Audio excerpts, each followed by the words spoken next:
ராஜ்யம் என்பது முதலாவது நமக்குள் தங்கியிருப்பது, நமக்குள் வருவது, ஆண்டவர் நமக்குள் வந்து வாசம் செய்வதுதான் முதலாவது தேவனுடைய ராஜ்யம்.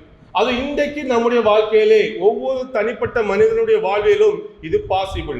ஆண்டவர் அந்த ராஜ்யத்தை தான் முதலாவது அவர் நம்மை எதிர்பார்த்து, இன்றைக்கு புதிய ஏற்பாட்டின் காலத்திலே வாழ்ந்து கொண்டிருக்கிற நமக்கு ஆண்டவர் சொன்ன அந்த உம்முடைய ராஜ்யம் என்பது தேவனுடைய ராஜ்யம், நமக்குள் வந்து வாசம் செய்கிற அந்த ராஜ்யம். அதை இன்றைக்கு நாம் ஒவ்வொருவருமே ஒரு வாஞ்சையோடு அதை எதிர்நோக்கி அதை நம்முடைய வாழ்விலே பெற்ற நாம் அதற்கு சாட்சியாக ஒவ்வொருவருமே வாழ அழைக்கப்படுகிறோம். இதற்கு தான் ஆண்டவர் அதை நம்மிடம் சொல்லி நமக்கு அதை கொடுத்திருக்கிறார். சோ இந்த ராஜ்யம் இன்னைக்கு ஸ்தாபிக்கப்பட்டாயிற்று, ஒவ்வொரு மனிதனுக்குள்ளாக அது ஸ்தாபிக்கப்பட்டிருக்கிறது. இதை நாம் முதலாவது அதிலே ஒரு நம்பிக்கை வேண்டும். எனக்குள்ள ஆண்டவருடைய ராஜ்யம் இருக்கிறது என்ற ஒரு நம்பிக்கை இன்னைக்கு நமக்குள் வேண்டும்.